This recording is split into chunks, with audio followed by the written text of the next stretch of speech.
Hello everyone and welcome to video number 3 in our series of Newcomer to Canada workshop where we discuss how to be successful in the workplace and the Canadian work environment. And in this video we will discuss the things you need to do to embrace your employment journey and how to be successful navigating the Canadian workplace. So in our agenda for today, we will talk about the offer letter you got and how the things you can do to get a better offer and how to integrate into the workplace. Also, we will discuss the meaning of the dynamic master resume. What is a master resume and the importance of it. We will talk about emergency funds and how to invest for a better future. And last but not least, we will talk about the change in your employment status. As mentioned, when you get employed, it doesn't mean that you will stay employed for 30 years. Things might happen and how to react to that. So, the first thing, you got an offer letter for the dream job, the professional job you were looking for. Congratulations! That's a great news. You worked hard to get to that job. But do you know that you can counter offer your employment letter? So when you get an offer, it's not the end. It's actually the start. You can ask them for more benefits. You can ask, for example, they give you 2 vacation weeks. You can ask for 3 instead, for example. One other thing you can do, negotiate the annual salary. Now, this is kind of tricky. Let's say they asked you what is your salary expectations, and you mentioned 60K per year, and they gave you 60K. You don't have any more options. Like, they gave you what you wanted, so it doesn't make sense to ask for more. But let's say you told them 60K to 75K, and they gave you 60K. Then you have a room for negotiation, and then you can tell them my counter offer is 70K, for example. So that's something to consider. You can ask for a higher salary if you provided a range. Not every employer would accept a counter offer. Some will simply go with take it or leave it. They will not negotiate. But it's always good to counter offer and have fun with it and see where it goes. Now, personally, I would not recommend that you counter offer for your first professional job. Now, when you first get your first offer letter in Canada for a professional job, it's not, in my opinion, in your best interest to negotiate a higher salary, because you're just starting and you need to build the Canadian experience so that you can later on, for other jobs, you can negotiate. If you don't know how to negotiate, that's fine. I didn't know how to do it either. The best book to teach you that is called Never Split the Difference. I can't tell you how this book changed my life. I highly recommend you get that book and read it as soon as possible. This book is very, very important into letting you know how to deal with people and the techniques to use so that you become successful in negotiations. And it's just go get the book. I'm not gonna say anything else. You can get it from a library. or buy it from on Amazon, or I don't know if you can find it online. So this book is very, very important so that you can um, be successful in your life. Now, you started your job, you're on the first day at work. What are the workplace expectations? So you are expected to arrive on time to work. You are expected to be nice, polite, and communicate effectively with your coworkers. Depends on the company, they might ask you to complete some mandatory company training, such as WHMIS. WHMIS stands for Workplace Hazardous Material Information System. If you're dealing with chemicals or something dangerous material, they might ask you for that to complete.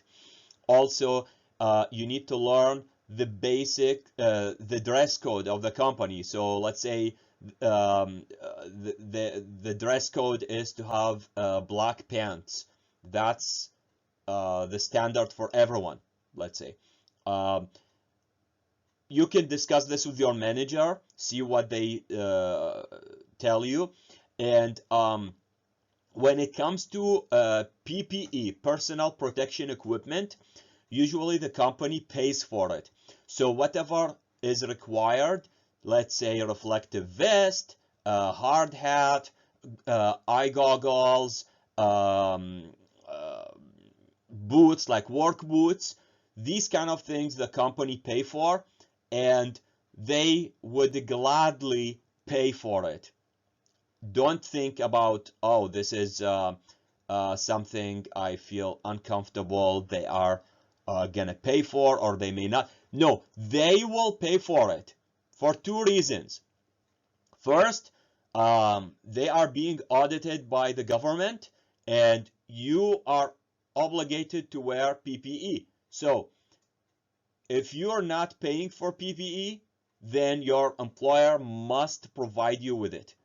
And the second reason is personal protection equipment is a tax deduction. And what I mean by that, when your employer purchase those equipment for you to use, they are getting tax deduction by the end of the year. So it's not something they are losing. They are reducing their tax amount. Also, it's very important to keep a friendly attitude, smile, greet other employees in the workplace, introduce yourself when applicable. So you go to the purchaser, for example, and you've never met them before. Hi, my name is Alex. I'm new here.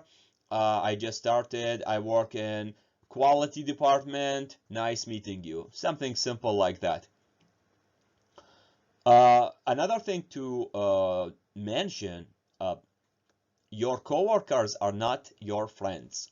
And with that being said, I don't recommend that you add your coworkers on Facebook or other social media channels. Let's put it this way. The only place you might want to add them is on LinkedIn, because LinkedIn is where professionals network with each other. So connect with them on LinkedIn, not on Facebook.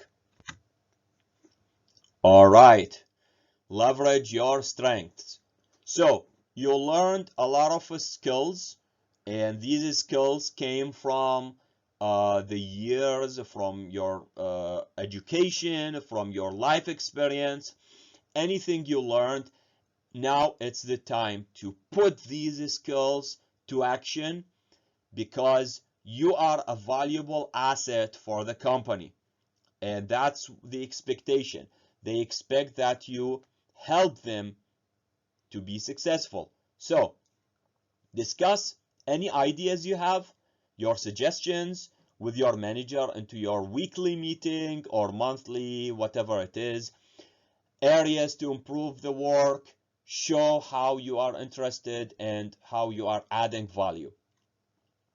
You can discuss with other departments inside the company and chat during like breaks with your uh, coworkers, what they do, the type of work they do, um, build relationships. That's very important. And yeah, like you have all the options to make yourself valuable, to suggest ideas, to learn more about the other departments, build relationships. Don't be a shy person.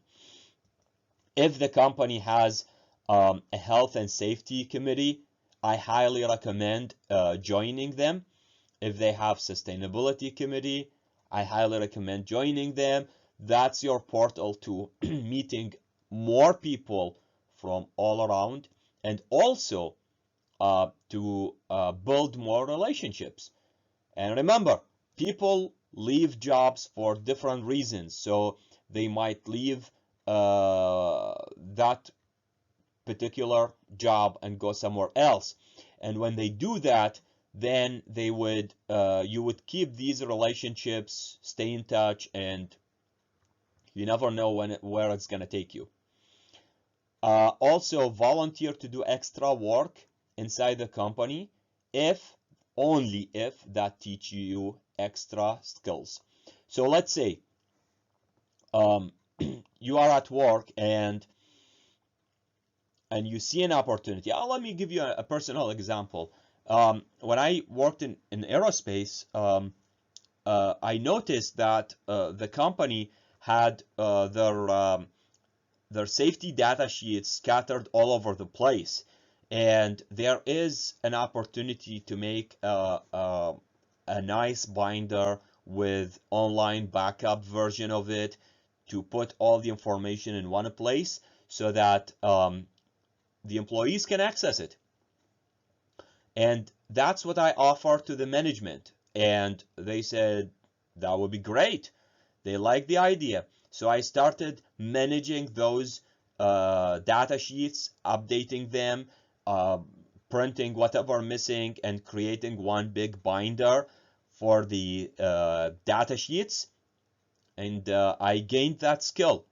And what happened next was amazing. Fast forward, one day I was applying for a job and they said, do you have any experience with data sheets? Because we desperately looking for someone who is knowledgeable about safety data sheets and how to work with them. And I comfortably said, yes, this is what I did. This is the skills I have when it comes to data sheets. And guess what? That was the reason why I got hired. So never underestimate any opportunity to teach you a new skill. Remember that you are getting forward, you are moving forward because you are learning new skills. The skills you learn, the more you learn, the more you earn. Some companies may ask you for a monthly self-assessment report and discuss your progress. Always document your achievements and progress. So whatever things you do, you learn something new, you have some concerns, some ideas, where do you see yourself weak at, and you need support and help. Discuss those things with the management, write it in the self-assessment report, and forward it to your manager. Let's talk about master resume. What is a master resume? So, in my opinion, your master resume is your LinkedIn. Some people like to have like a separate Word document and put everything in it. Totally up to you. But for me, I like to think of LinkedIn as my master resume. So it's not a resume that you provide to a employer, to a recruiter. Master resume includes all the information, the education, skills, experience, work history, volunteer work, hobbies, everything, all your points of strength in it. It can be a document, as I mentioned, or you can use LinkedIn. Always update your resume, your master resume, with the skills you learn, the achievements, the training, the certificates, degrees, licenses, volunteer work, anything you learn and you can add. That's important. That's gonna teach you and help you. So your master resume serve as a pool, and you pick from what kind of relevant information, so that it can help you build your resume for a specific job you might want to apply for. So your master resume is not something you send to a recruiter. It's a pool of information you pick from to use to build a specific targeted resume for a job.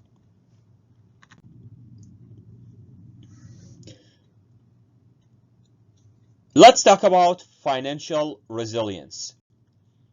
So you're now getting a monthly income because you are hired, you're getting a salary, and what's next? So here is something very important to talk about. While you are employed, you can ask HR if they did not ask you what kind of pension plan available within the company, and learn about the details. So pension plans, some companies have a matching pension. So what that is, they would what they would do, they will match your contribution. So let's say you put 1% of your salary, they will match it by another 1%, and it will be put into your pension pool. Some companies might match it, as we mentioned. It's very important, if you're not aware of it yet, to learn more about RRSP, TFSA accounts, how to use them to your favor. The other thing is to start building your emergency fund. And emergency funds are 3 to 6 months salary, and it covers expenses in case of an emergency, job loss, whatever it is.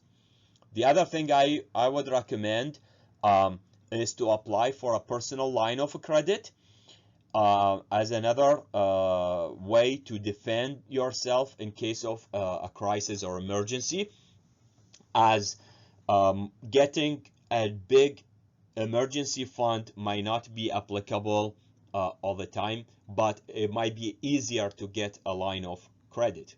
And these kind of things I might discuss in detail more in a future videos. So what is investing? So investing means different things to different people, and I can't just tell you to do something as an investment. And in general, what investing means is you take money to buy things that either will appreciate or give you more money.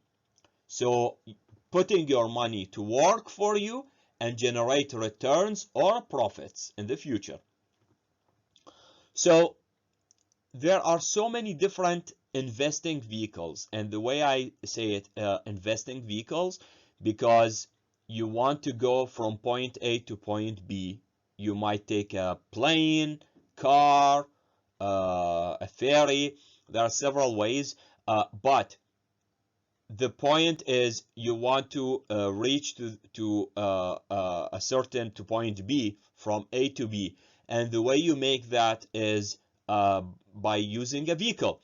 And what kind of vehicle to use, it depends on what kind of risk level you have and it's very personal thing.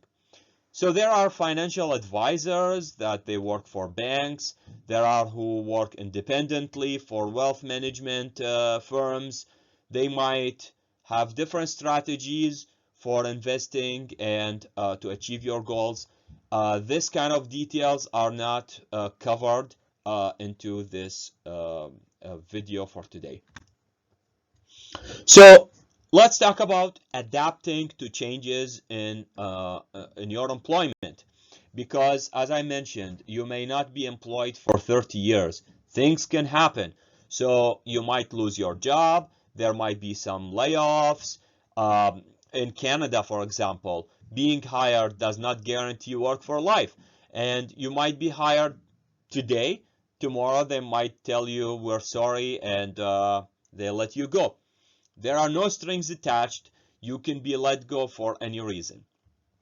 As your employer can fire you at any time without further notice, you can leave your job without any further notice as well, and without any penalty. It's a free country. You can leave work tomorrow and never show up. Nothing gonna happen against you. But it is professionally recommended. It's acceptable that you give a 2-week notice. That's the standard. However, sometimes some companies have policies, and these policies might include like a 3-week notice or a month notice. So check the regulation, the policy of that of the company, and see what is the recommendation. And one thing to mention, when you leave this professional 2-week notice, for example, this will keep the relationship with your managers, with the company. You're basically leaving on good terms, so you can return to work in the future in another position. No problem at all. However, let's say you got laid off from work or fired. What are your options here? What should you do? The first thing you would do is to apply for EI. EI means employment insurance. And you would call the employment insurance on the phone number they have, and basically you apply for employment insurance, and I think you get up to a year of payments to help you while you transition and get another job. However, employment insurance does not cover you if you for misconduct, like if they fired you for some reason. You did something wrong, and because of that you violated some policies, let's say, and they decided to fire you. You may not get EI in that case. Um, Another thing is to keep daily routine of waking up early, and instead of going to work, you are now finding work. So it's very important that you keep this mindset. So let's say you got fired today. Tomorrow you don't stay in bed till 11 a.m. You're not on vacation. It's you are in a very unpleasant, uncomfortable situation. So what you need to do is to keep your same attitude, your same routine, and just like going to work, you're gonna go to search for jobs. Again, you will use the networking skills and techniques you learned from day 1 and day 2 so that you can find a job and move on. Sometimes it's worth stopping and thinking, why did I lose my job? Is it the industry going extinct, or I did not have enough skills? One thing I would like to mention is when I was searching for a survival job, I accepted one position, and after 2 months they fired me. And the reason why they fired me in the record of employment, they mentioned that I'm not suitable for the work. And I totally agree. I took that job because I was scared. I was looking for work, and basically I have expenses. And I wasn't feeling comfortable. I didn't know what to do. But that was the mistake. I accepted a random job. Uh, I was not the person with the skills for it. So the change is inevitable. We have to accept change and upgrade our skills. So taxi drivers were replaced by Uber. Automotive welders were replaced by robots.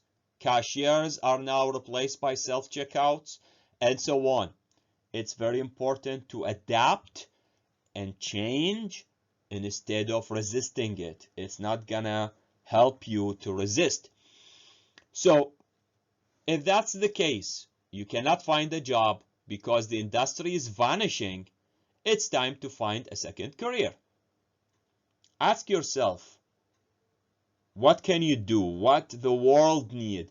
If you go on the news, tech news, industry news, what is going on in the world? Where are the world is heading? So that's some place you might want to go to find a job and a new career, basically.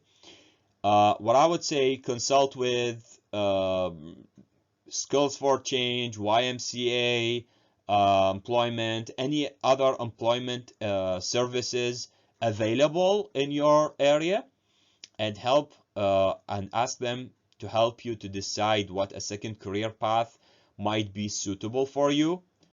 There might be some resources, grants available for you to help you bridge the gap and find the new job you're looking for. Thank you so much.